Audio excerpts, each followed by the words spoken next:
This story is called The Singing Bone, and when we get to the end of the story, you realise why. Once upon a time, there was a wild boar, being a ferocious, fierce beast, and a huge wild boar that was causing an awful lot of problems for the people who lived in the kingdom, for they were afraid to go into the wood for fear of being attacked by the boar. So the king issued a proclamation that anyone who was brave enough to kill the boar would have the hand of his only daughter in marriage. So two brothers, sons of a poor man, decided they would try their luck at this. Now the older brother was motivated by greed and pride. The younger brother simply had a good heart.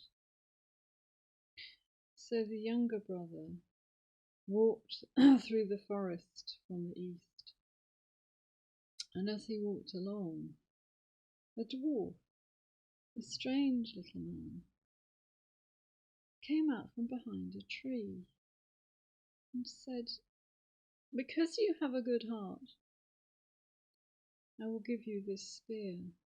Now, as an aside, if ever you've seen a bull spear at a museum or a reenacting event or something, they are incredible things. They are something like 5 feet long. They're very heavy. And anyway, yeah, if ever you go to a museum where there is a bull spear or a reproduction, probably do have a look at it. They're phenomenal. Wild boar, you hunt on 1 foot. So the younger brother took the boar spear.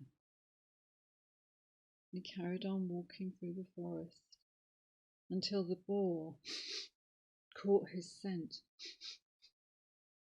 and ran towards him. And the brother, being brave,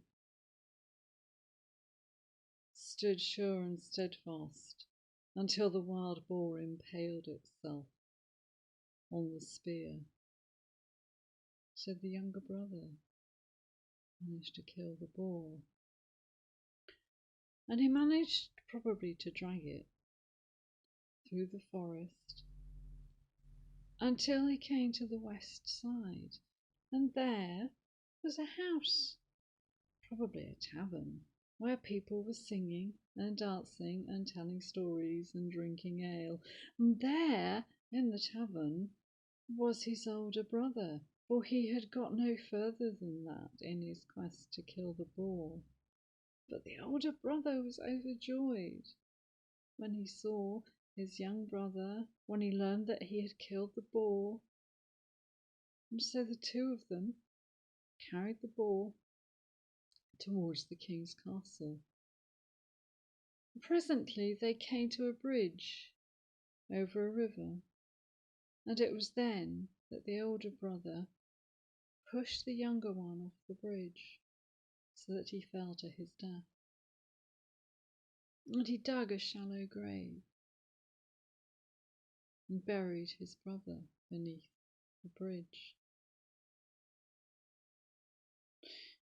So when the older brother showed the king the wild boar, and there could be no doubt that he had killed it, the king was true to his word, and the older brother married the princess. Years passed.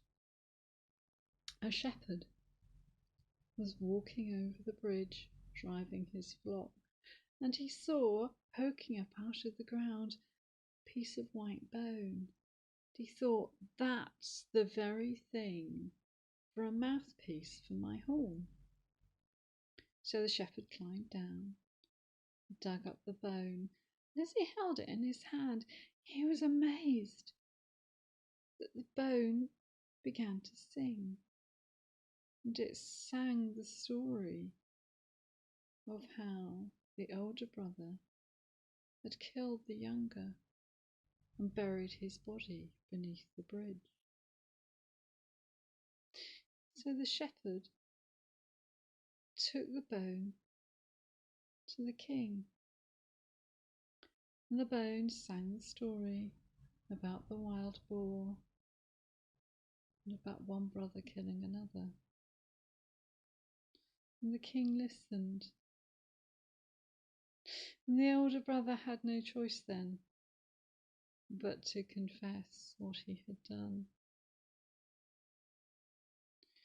So he was condemned to die by drowning. And the younger brother's skeleton was dug up and given a fine burial in the churchyard. There are some versions of that story where the younger brother, once his skeleton is discovered, miraculously comes back to life. But I think that's a much later version, and I'm trying as far as possible to stay with the original stories. So this ends with a lament for the death of the young brother, or possibly for the death of the boar.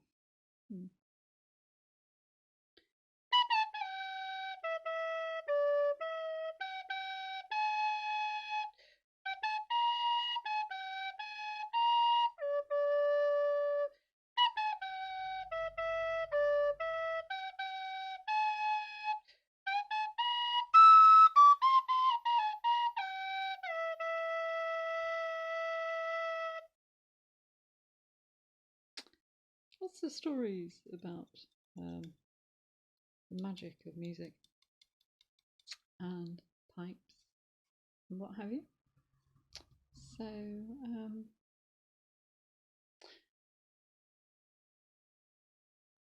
I may do the Pied Piper of Hamelin a bit later.